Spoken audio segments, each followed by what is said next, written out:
നമസ്തേ. ഭഗവത്ഗീതയിലെ 15-ാം അധ്യായമായ പുരുഷോത്തമ യോഗയിലെ 15-ാമത്തെ ശ്ലോകം.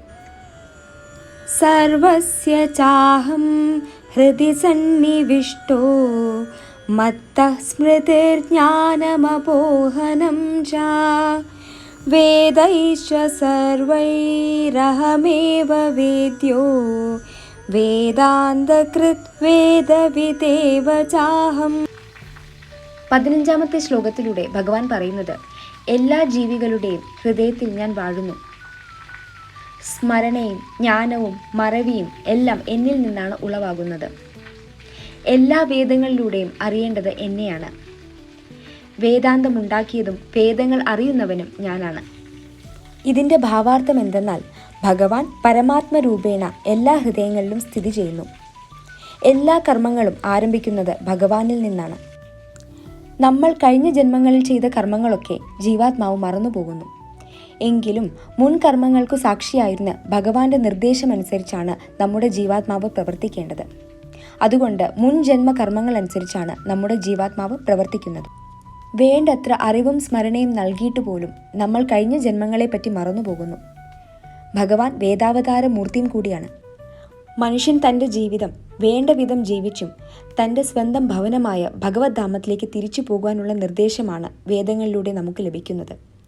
ഭഗവാനെക്കുറിച്ച് അറിയുന്നതും വേദങ്ങളിലൂടെയാണ്. ഭഗവാൻ ശ്രീകൃഷ്ണൻ തന്നെയാണ് വ്യാസനായി അവതരിച്ചതും വേദാന്ത സൂത്രം രചിച്ചതും.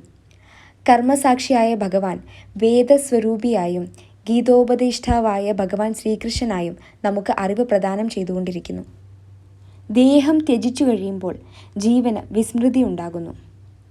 എങ്കിലും ഭഗവാന്റെ കൃപയോടെ കഴിഞ്ഞ ജന്മത്തിൽ നമ്മൾ ചെയ്തു നിർത്തിയ ഘട്ടത്തിൽ നിന്നു തന്നെ നമുക്ക് പ്രവർത്തനം ആരംഭിക്കാൻ കഴിയുന്നു. ജീവൻ അത് മറന്നുപോയാലും അതിനുള്ള ബുദ്ധിവൈഭവം നമുക്ക് ഭഗവാൻ തരുന്നു. ഒരു ജീവൻ ഈ ലോകത്ത് സുഖദുഃഖങ്ങൾ മാത്രമല്ല അനുഭവിക്കുന്നത്, മറിച്ച് ഭഗവാൻ അയാൾക്ക് വേദവിജ്ഞാനം ലഭിക്കാനുള്ള അവസരവും ഒരുക്കി കൊടുക്കുന്നു. വേദവിജ്ഞാനത്തിൽ താത്പര്യമുള്ള ഒരു ആത്മാവിനെ ഭഗവാൻ ആ ദിശയിലേക്ക് നയിക്കുന്നു. എന്തുകൊണ്ടാണ് ഭഗവാൻ നമുക്ക് വേദവിജ്ഞാനം തരുന്നത്? ഇതിൻ്റെ കാരണം എന്തെന്നാൽ, ഭഗവാനെ അറിയുക എന്നത് ഓരോ ജീവാത്മാവിൻ്റെയും ആവശ്യമാണ്. 4 വേദങ്ങളിലും പുരാണങ്ങളിലും ഉപനിഷത്തുകളിലുമൊക്കെ ഭഗവാന്റെ മഹിമകൾ കീർത്തിക്കപ്പെടുന്നു. ഭക്തിയോഗയും ജ്ഞാനയോഗയും കർമ്മയോഗയും എല്ലാം നമ്മളെ എത്തിക്കുന്നത് ഭഗവാനിൽ തന്നെയാണ്. വേദങ്ങളുടെ ആത്യന്തിക ലക്ഷ്യം എന്തെന്ന് വെച്ചാൽ പരമപുരുഷനായ ഭഗവാനെ പ്രാപിക്കുക എന്നതാണ്. ഹരി ഓം.